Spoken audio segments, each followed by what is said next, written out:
नमस्कार, मी भाऊ तोरसेकर. तुम्ही बघत आहात प्रतिपक्ष. मित्रांनो, मंगळवारी 19 डिसेंबरला देशभरच्या 27 पक्षांची इंडी अलायन्स झालेली आहे. त्यांची यशस्वी चौथी बैठक दिल्लीत भरवली गेली. केजरीवालपासून नितीश कुमारपर्यंत, ममता बॅनर्जींपासून उद्धव ठाकरेंपर्यंत 27 पक्षांचे प्रमुख नेते या बैठकीला हजर राहिले. त्याच्याही आधी 140 विरोधी पक्षाच्या खासदारांना लोकसभा आणि राज्यसभेतून निलंबित करून त्यांना जोश यावा अशी व्यवस्था भाजपनेच करून दिली. पण ते विषय बाजूला ठेवून मी त्याच्यावर एक हिंदी व्हिडिओ केलेला आहे. मुद्दा असा आहे की हा सगळा जोश आणि होश काय म्हणाल त्याची तयारी दिसून येते की 2024 आपण आत्ता टक्कर दिली नाही मोदी सरकार आणि भारतीय जनता पक्षाला तर आपलं अस्तित्वसुद्धा शिल्लक राहणार नाही अशा भीतीने या लोकांना पछाडलेलं आहे. आणि त्यामुळेच संसदेत गोंधळ घालून आपली नसलेली ताकद दाखवण्याचं नाटक ते लोक करतायत. पण दुसरीकडे हे लोक किती घाबरलेत त्याचं सगळ्यात मोठं उदाहरण हे काँग्रेससारख्या प्रमुख पक्षातून समोर येतं आहे की ज्या माणसाने चिदंबरम जे गृहमंत्री आणि अर्थमंत्री म्हणून 10 वर्ष UPA सरकारमध्ये राहिले आणि मोदी सरकारच्या विरोधामध्ये सातत्याने फार तात्विक आणि मुद्देसूद बोलण्याचं नाटक रंगवत राहिले, त्यांच्यासारख्या ज्येष्ठ नेत्यानेच राहुल गांधी आणि इंडी अलायन्स यांची हवा त्या बैठकीपूर्वीच काढून टाकली. मंगळवारच देशामध्ये सध्या भाजपचे वारे वाहत आहेत. हवा भाजपच्या बाजूने दिसत आहे अशी मुलाखत चिदंबरम यांनीच देऊन टाकली. आणि तुम्हाला आठवत असेल 8-9 महिन्यापूर्वी कधीतरी याच माजी अर्थमंत्र्यांनी आणि काँग्रेसच्या नेत्यांनी चिदंबरमनी एक मुलाखत देऊन मोदी सरकारने आपल्या अर्थकारणाला चांगलं वळण लावल्याची ग्वाही दिलेली होती. आता तर त्यांनी एवढं सगळं विरोधी पक्ष एकत्र येत असताना देशात भाजपची हवा आहे असं सांगून प्रत्यक्षात इंडी अलायन्सची हवाच काढून घेतलेली आहे. आणि ही सुरुवात आहे मित्रांनो, ही सुरुवात आहे. मी असं एवढ्यासाठी म्हणतोय की इंडी अलायन्सची बैठक सुरू होण्यापूर्वी आणखीन एक बातमी आली की आत्ता जे काँग्रेसचे अतिशय बलवान असे नेते आपापल्या राज्यामध्ये पूर्ण तोंडघशी पडले आणि भाजपला त्या राज्यातल्या विधानसभेमध्ये पुरेसं किंवा भरपूर बहुमत देण्यामध्ये यशस्वी झाले.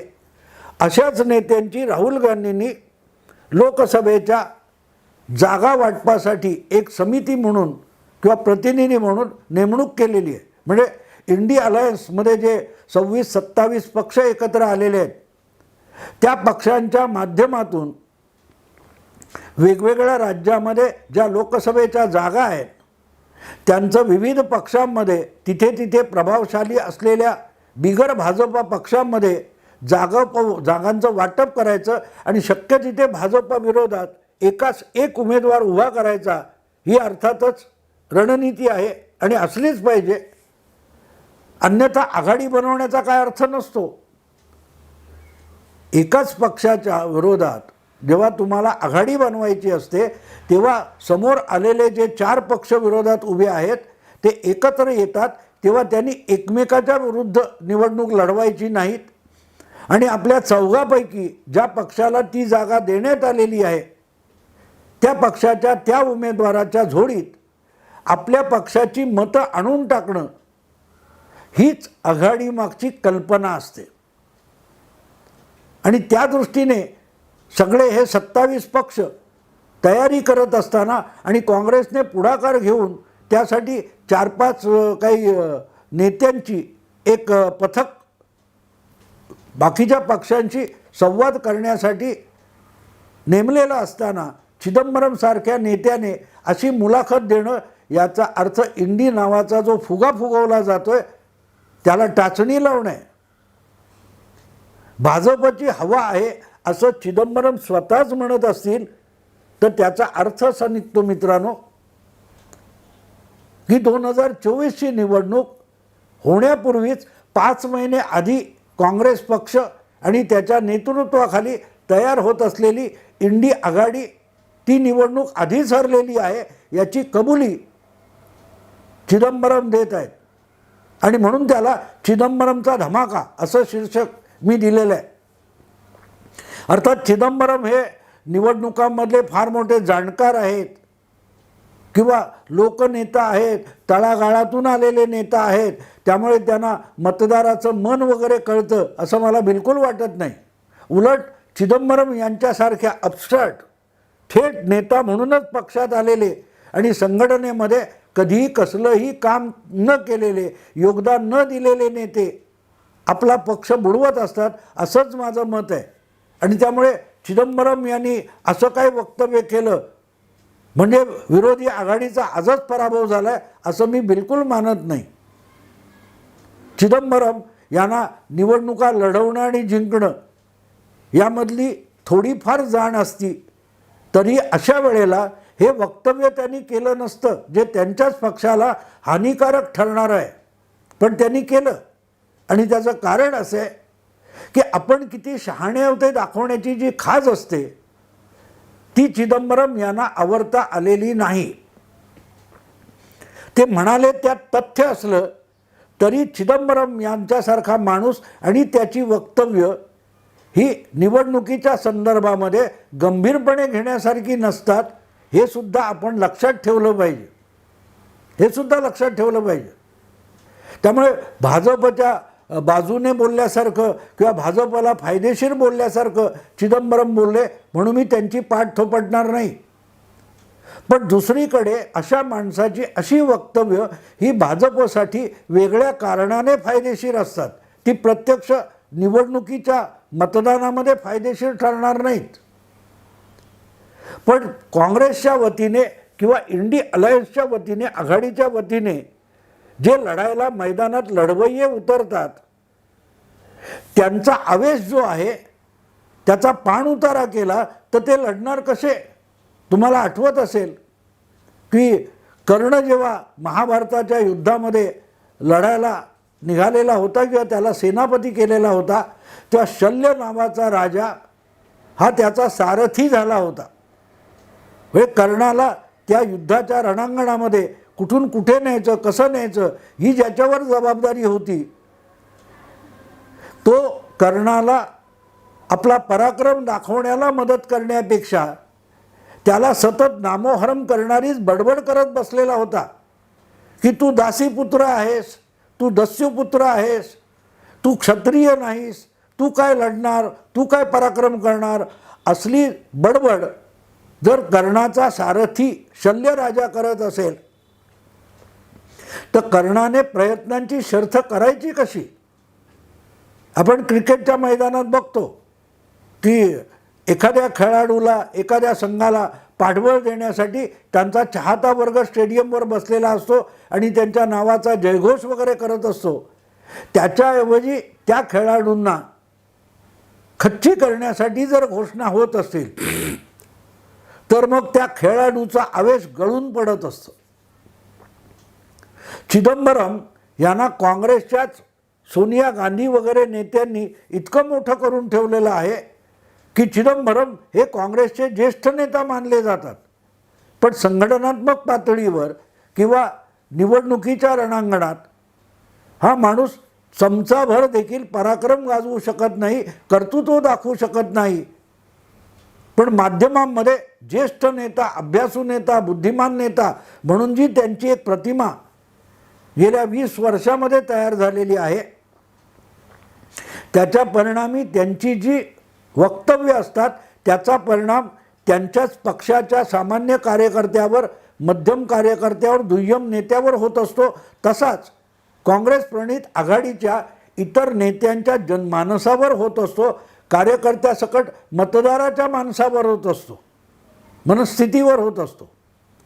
आजच्या क्षणी देशामध्ये जी काय काँग्रेसची मतं असतील किंवा जी काय इंडी अलायन्सची मतं असतील, मतदार असतील, जे कोणी भाजपचे कट्टर विरोधक आणि भाजपच्या पराभवाला आसुसलेले असे मतदार असतील, त्यांचा जो 2024च्या निवडणुकीत भाजप आणि मोदींचा पराभव करण्यासाठी उत्साह आहे, आवेश आहे, त्याच्यावर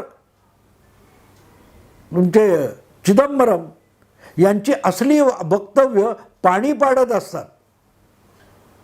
आणि म्हणून चिदंबरम यांचं हे वक्तव्य हे मतदानावर फार प्रचंड परिणाम करणार नसलं तरीही जे आवेशात आणि उत्साहात इंडी अलायन्सच्या वतीने लढू शकणारा जो नेता वर्ग आहे, कार्यकर्ता वर्ग आहे, त्याची हिंमत मात्र चिदंबरम आपल्या असल्या वक्तव्यातून खच्ची करत असतात. आणि म्हणून मी त्याला धमाका म्हटलेलं आहे. अशा लोकांना जर राहुल गांधी, सोनिया गांधी, प्रियांका वड्रा वेळच्या वेळी आवरू शकत नसतील तर मग काँग्रेस पक्षाचं नुकसान आतूनच होणार आहे. आणि किंबहुना आपणच ते नुकसान करणार आहोत. आपल्या सगळ्या नालायकांना सोनिया गांधी, राहुल गांधींनी इतकं मोठं करून ठेवलं आहे आणि आपल्यासारख्या नाकर्त्यांवर निवडणूक लढवण्याची जबाबदारी सोनिया गांधींनी सोपवलेली असेल तर मग आपण पक्षाला निवडणूक जिंकून नेऊ शकत नाही. हा जो चिदंबरम यांच्यातला आत्मविश्वास आहे त्यातून आलेलं हे वक्तव्य आहे. त्यामुळे ते 100% खरं आहे असं भाजपचा समर्थक असून सुद्धा मी मानणार नाही. याचं कारण चिदंबरमना निवडणुका लढवणं, जिंकणं यातलं काहीही कळत नाही. 1-2दा ते निवडून आलेत ते द्रमुक वगैरे यांच्या मेहरबानीमुळे, आणि अगदी सुरुवातीला आले तेव्हा राजीव गांधींची इंदिरा हत्येनंतरची जी लाट होती त्यामुळे निवडून आले. बाकी तळागाळातून काम करत, संघटनेत काम करून, संघटनात्मक बळावर आणि कौशल्यावर निवडणूक जिंकणं ही चिदंबरम यांच्या आवाक्यातली गोष्ट नाही. आणि म्हणूनच देशात भाजपची हवा आहे असं जर चिदंबरम म्हणत असतील तर त्याच्यावर त्यांच्या पक्षातले लोक किती विश्वास ठेवतील माहीत नाही. पण भाजपचा कुठलाही ज्येष्ठ नेता चिदंबरम यांच्या असल्या वक्तव्याने खुश होण्याची बिलकुल शक्यता नाही. हां, पण तरीही त्यांच्या वक्तव्याची मी सांगितली जी उपयुक्तता आहे ती उपयुक्तता काँग्रेस आणि इंडी अलायन्समधला आवेश गळून पडण्यासाठी मात्र उपयुक्त आहे.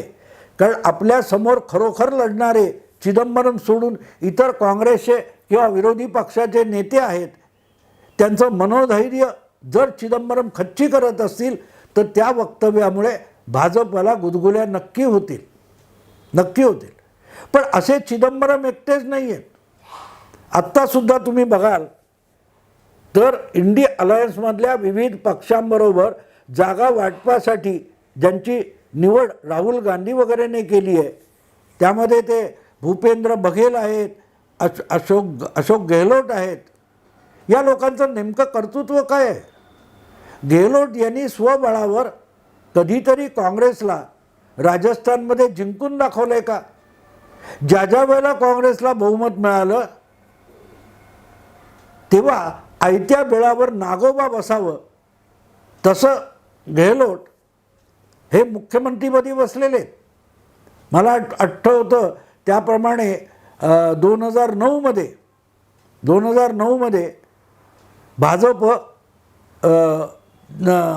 भाजपने सत्ता गमावलेली होती. राजस्थानमध्ये बहुमत गेलेलं होतं. अशा वेळेला प्रदेश काँग्रेसचे अध्यक्ष CP जोशी म्हणून होते ज्यांनी खूप मेहनत केली होती आणि त्यांनाच मुख्यमंत्री करणार अशी चर्चा पण होती. पण दुर्दैव असं की CP जोशी यांनी पक्षाला राजस्थानच्या विधानसभेत बहुमताने निवडून आणलं. पण स्वतः CP जोशी 1 का 2 मताच्या फरकाने आपल्या विधानसभा मतदारसंघात पराभूत झाले आणि आपोआपच त्यांचा मुख्यमंत्री होण्याचा चान्स गेला. आणि त्यामुळे परत एकदा दुसऱ्यांदा अशोक गेहलोत हे मुख्यमंत्री झाले होते. 2019मध्ये असं 18मध्ये असंच झालं. 2018मध्ये सचिन पायलटने अख्खा राजस्थान पिंजून काढला आणि वसुंधरा राजे यांच्या नेतृत्वाखालच्या भाजपचा पराभव केला. तेव्हाही परत सोनिया गांधी, राहुल गांधी यांना पटवून अशोक गेहलोत मुख्यमंत्री झाले. म्हणजे ज्या माणसाला आपल्या राज्यात देखील संघटनात्मक काम करता येत नाही, पण त्याचे फुकटचे फायदे उठवता येतात, असा माणूस इंडिया अलायन्समध्ये काँग्रेसच्या वतीने जागा वाटप करायला जाणार आहे. दुसरे बघेल आहेत किंवा जी जी नावं मी ऐकली, मला आता लक्षात पण राहिली नाहीत, 2 तासात नावं विसरून गेलो मी, पण त्यामध्ये एकही माणूस असा की जो संघटनात्मक पातळीवर पक्षाला बळ देऊ शकेल आणि इंडिया अलायन्सचं पारडं जड करू शकेल, सुटसुटीत रीतीने जागा वाटप घडवून आणू शकेल, असा माणूस मला दिसत नाही. उलट मी म्हणेन की काल परवा ज्या तेलंगणा राज्यामध्ये काँग्रेसला सत्तेवर आणलं गेलं, रेवंत रेड्डी हा माणूस नव्याने मुख्यमंत्री झाला, त्यासाठी प्रभारी म्हणून काम केलेले आमच्या महाराष्ट्राचे माणिकराव ठाकरे यांनी जे संघटना कौशल्य दाखवलं, त्यांची पाठ काँग्रेसमध्ये थोपटली गेलेली नाही. आत्तासुद्धा हे जे काही इंडिया अलायन्सचं नाटक चालू आहे, त्यामध्ये पराभवाच्या गर्तेत फेकल्या गेलेल्या काँग्रेस पक्षाला आणि पराभव मनोवृत्तीने एकत्र आलेल्या इंडिया अलायन्सला लढण्यासाठी सिद्ध करायचं असेल तर माणिकराव ठाकरे यांच्यासारखा थंड डोक्याचा पण संघटना कुशल माणूस आवश्यक आहे. रेवंत रेड्डींचं कौतुक झालंय, पण रेवंत रेड्डी आणि अनेक गटात विखुरलेली तेलंगणातली काँग्रेस ही परत एकत्र आणण्यासाठी ज्यांनी पडद्यामागे राहून काम केलं, गटातटातले वाद मिटवले आणि एक लढाऊ जथ्था तयार केला तेलंगणात काँग्रेस पक्षाचा, त्याची दखल हायकमांडने घेतली नाही. इथेच इंडिया अलायन्स पराभूत झाली असं म्हणावं लागेल. कारण परत एकदा अशोक गेहलोत असो किंवा बघेल असोत, हे सगळे मीडियावर जगणारे नेते आहेत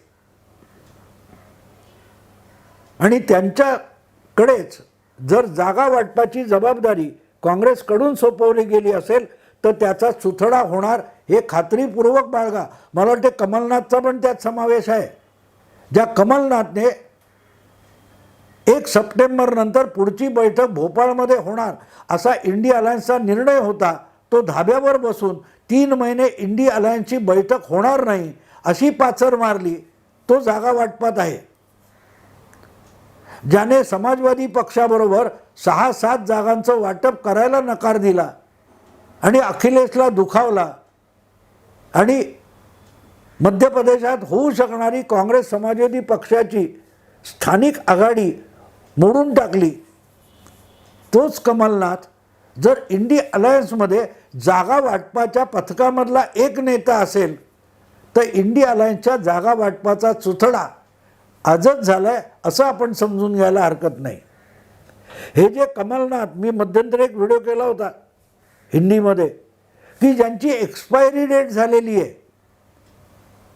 जी माणसं आता पक्षासाठी आणि स्वतःसाठी सुद्धा उपयुक्त राहिलेली नाहीत, ज्याला इंग्रजीमध्ये डेडवूड म्हणतात किंवा आपल्या व्यवहारी भाषेमध्ये औषधं वगैरे खाद्यपदार्थ एक्सपायरी डेट असा एक प्रकार असतो की तो पदार्थ, ती वस्तू त्या तारखेपर्यंत वापरावी, त्यानंतर वापरली तर ती हानिकारक असते असा त्या एक्सपायरी डेटचा अर्थ आहे. हे सगळे कमलनाथ असोत, अशोक गेहलोत असोत किंवा आणखीन कोण दिग्विजय सिंग असोत, चिदंबरम असोत, या लोकांची एक्सपायरी डेट पॉलिटिकली होऊन गेलेली आहे. त्यामुळे त्यांच्यावर विसंबून पक्ष चालवता येणार नाही, निवडणुका जिंकता येणार नाहीत. पण हे अशा काही उचापती करतील की त्यामुळे त्यांच्या अभावी पक्षाला जो फायदा झाला असता त्याचंही हे नुकसान करून दाखवतील. हे लोक पक्षाला हानिकारक झालेले आहेत. ते कुठच्या दंगल काय कुठच्या गाणं आहे ना, ते सेहत के लिए बापू तू तो हानिकारक है, तशी यांची गोष्ट झालेली आहे. बघू आता काय होतं. पण एक गोष्ट आहे चिदंबरम यांनी नको त्याच्या वेळीला शहाणपणा करून तोंड उघडले ते त्यांच्याच पक्षाला, काँग्रेस पक्षाला आणि इंडिया अलायन्सला मोठं नुकसान करणार आहे, याविषयी माझ्या तरी मनात काडी मात्र शंका नाही. मित्रांनो, विषय आवडला लाईक करा, शेअर करा, सबस्क्राईब करा. नमस्कार.